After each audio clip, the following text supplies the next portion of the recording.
In this recording, we'll be showing you how to work with process templates. Process template is basically a set of operations that can be made into a single template, which will give you a process at the end of several operations within one template. Well, let's see how this works.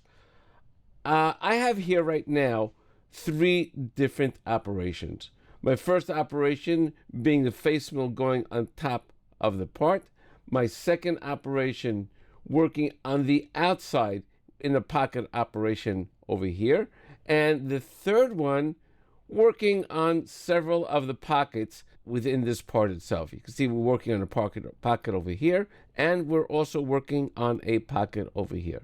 Okay, now I want to take this group and turn it into a template. Now, before I do that, let me just mention the following. The first operation, the face mill operation, you do not need to create a geometry when you use this operation because it is automatically taking the target and this updated stock to create its own geometry.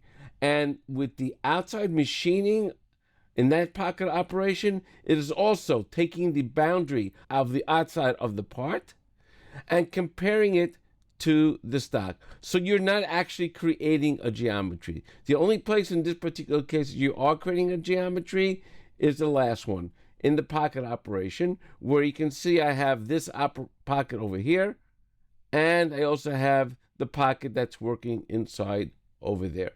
Okay, so let's make all of these operations now into one process.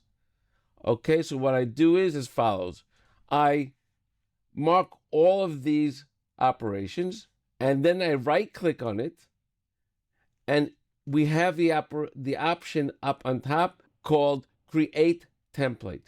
When I click on Create Template, it asks you to give a name for this template. So I'm just going to call it face. Then I'll give it another name. I click slash. Then I'll call it outside pocket. And then I'll also call it surface pockets, meaning I choose a surface in order to do that particular pocket. Okay? And I'm going to just accept this. And I have this including the tool data and any kind of geometry filter that I may have inside of it. Okay, I'll say okay. Now, let's see how we use this actually.